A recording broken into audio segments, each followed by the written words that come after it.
Hello champions, आज के इस वीडियो में हम लोग एक्सचेंज ऑफ गैसेस के बारे में देखेंगे। इससे पहले हम लोग डिस्कस कर चुके हैं structure of lungs, types of breathing, mechanism of breathing और एयर कैपेसिटीज के बारे में। ये सारा वीडियो का लिंक आपको डिस्क्रिप्शन बॉक्स में मिल जाएगा। सो एक्सचेंज ऑफ गैसेस में जितना भी एयर है, that is oxygen and carbon dioxide, can move freely. Respiratory gases जो होता है वो कैन मूव फ्रीली, वो फ्रीली मूव कर सकता है by the process of diffusion. अब डिफ्यूजन क्या है? Diffusion means the movement of air molecules from higher concentration to the lower concentration. But ये जो डिफ्यूजन है ये डायरेक्टली प्रोपोर्शनल है किसके? ये डायरेक्टली प्रोपोर्शनल है पार्शियल प्रेशर के of a particular gas, of that gas basically. तो ये पार्शियल प्रेशर के डायरेक्टली प्रोपोर्शनल है। मतलब डिफ्यूजन का मतलब होता है the movement of air molecules from higher concentration to the lower concentration. और पार्शियल प्रेशर का मतलब होता है the pressure caused by a individual gas. हम बोल सकते हैं the pressure caused by a individual gas. Individual gas, एक पर्टिकुलर गैस के द्वारा जो भी प्रेशर हो रहा है, that is the pressure exerted by the individual gas बोल सकते हैं। उसको हम लोग पार्शियल प्रेशर, उस पर्टिकुलर गैस का पार्शियल प्रेशर बोलते हैं। जैसे अगर ऑक्सीजन का पार्शियल प्रेशर तो हम लोग डिनोट करते हैं PO2। It depends on the place कि कहाँ पे हम लोग बात कर रहे हैं पार्शियल प्रेशर का। जैसे एल्वियोलर लेयर में आप देख सकते हैं कि पार्शियल प्रेशर है 104। यहाँ पे सिस्टमिक वेन में पार्शियल प्रेशर कुछ और है, सिस्टमिक आर्टरी में पार्शियल प्रेशर कुछ और है। तो depending on the place partial pressure different हो सकता है। बट उस गैस का, एक पर्टिकुलर गैस का पार्शियल प्रेशर होता है।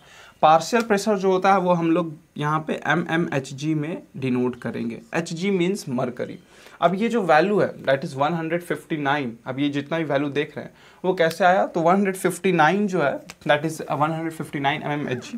तो एटमॉस्फेरिक प्रेशर, क्योंकि हम रिलेट कर रहे हैं किस एटमॉस्फेरिक प्रेशर से, तो एटमॉस्फेरिक प्रेशर जो है वो 160 होता है। 160 mmHg एटमॉस्फेरिक प्रेशर होता है।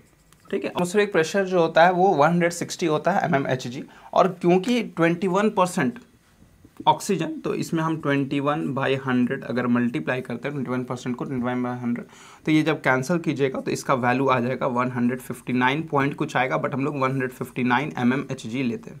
सो 159 mmHg होगा किसका? Partial pressure of oxygen in the atmosphere. Atmosphere में पार्शियल प्रेशर ऑक्सीजन का कितना होगा? 159। उसी तरीका से CO2 का आप निकाल सकते हैं, उसी तरीका से सारा mmHg यहाँ पे लिखा हुआ है। सो यहाँ पे हम लोग डिस्कस करेंगे जो ट्रांसफ़र होता है एक ऑक्सीजन का और कार्बन डाइऑक्साइड का, वो किस वजह से होता है वो देखिए। तो डिफ्यूजन जो होता है वो पार्शियल प्रेशर के डायरेक्टली प्रोपोर्शनल होता है। और जो ट्रांसपोर्ट ऑफ गैसेस होता है वो डिपेंड करता है दो फैक्टर के ऊपर, एक रेस्पिरेटरी मेम्ब्रेन और एक होता है सॉल्युबिलिटी ऑफ पर्टिकुलर गैस। उस गैस का सॉल्युबिलिटी कितना है उस वक्त, और दूसरा है रेस्पिरेटरी मेम्ब्रेन। अब ये रेस्पिरेटरी मेम्ब्रेन के बारे में देख लेते हैं।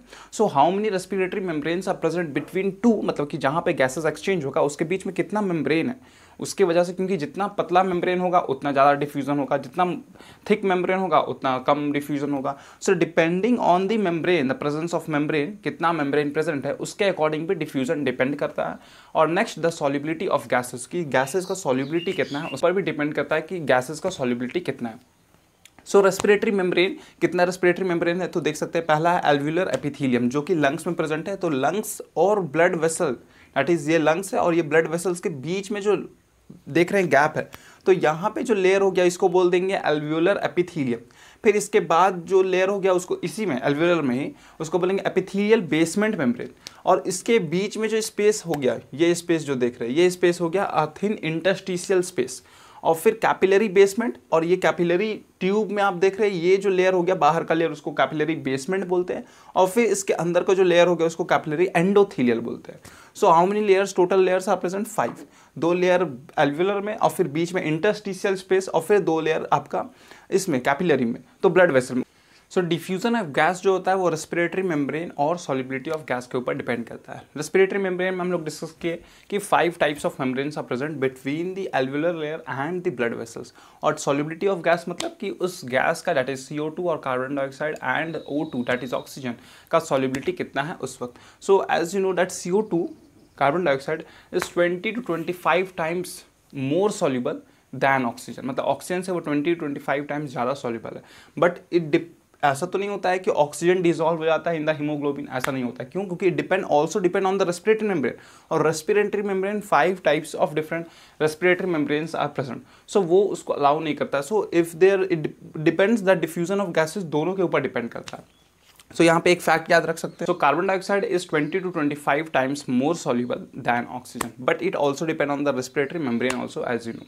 सो अब हम लोग डिस्कस करेंगे कि ये जो डिफ्यूजन देख रहे हैं between the alveolar layer and the body tissue, उसके बीच में जो डिफ्यूजन हो रहा है ब्लड वेसल्स के बीच में और बॉडी टिश्यू के बीच में, तो ये किस वजह से हो रहा है। सो यहाँ पे जो डिफ्यूजन देख रहे हैं between the alveoli and the body tissue, वो किस वजह से हो रहा है आपको पता चल चुका है, क्योंकि वो due to the presence of membrane and the solubility of gases. तो यहाँ पे हम लोग देखेंगे, आप देख सकते हैं जो 59 है, 159 आपको अब तुरंत समझाया था कि 159 कैसे आ जाए, क्योंकि ऑक्सीजन जो है वो 21% प्रेजेंट है एटमोसफेयर में 21% ऑक्सीजन प्रेजेंट है, और mmHg में किया गया है, मतलब एटमोस्फेरिक का प्रेशर कितना होता है, दैट इज 760 mmHg होता है। 760 इंटू 21/100 करेंगे तो 159 आ जाएगा।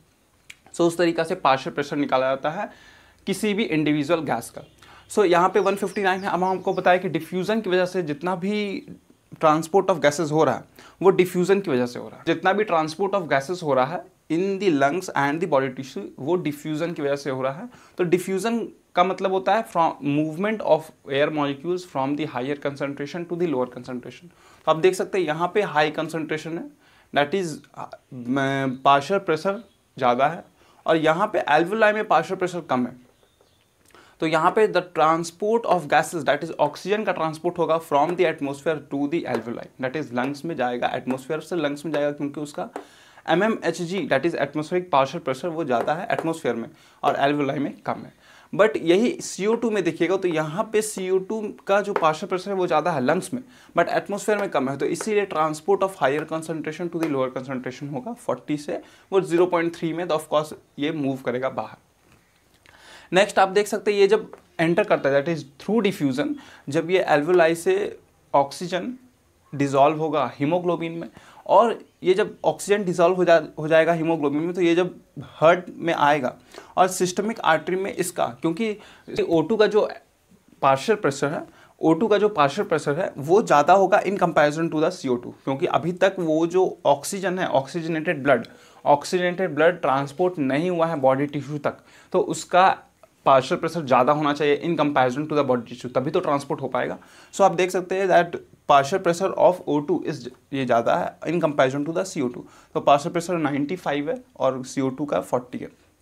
सो यहाँ से जब बॉडी टिश्यू में जाएगा तो बॉडी टिश्यू में पार्शियल प्रेशर ऑफ O2 ये 40 है, और यहाँ पे partial pressure of PO2 that is 95। तो ये transport of gases that is oxygenated blood, that is oxygen transport होगा from the blood vessel to the body tissue, और उसके बाद ये ट्रांसपोर्ट होगा, फिर से ऑक्सीजन का ही बात हो रहा है यहाँ पे, ऑक्सीजन फिर ट्रांसपोर्ट होगा यहाँ से, और फिर क्योंकि इसका भी 40 और 45 है एंड दिस प्रेशर, क्योंकि ऑक्सीजन का देख सकते हैं कम है और फिर CO2 का ज़्यादा है, सो ये ट्रांसपोर्ट, अब ये डीऑक्सीजनेटेड ब्लड, क्योंकि यहाँ पे ऑक्सीजन जब यूज़ हो गया तो अब डीऑक्सीजनेटेड ब्लड का पार्शियल प्रेशर ज़्यादा होना चाहिए in comparison to the alveoli, तभी तो ट्रांसपोर्ट होगा।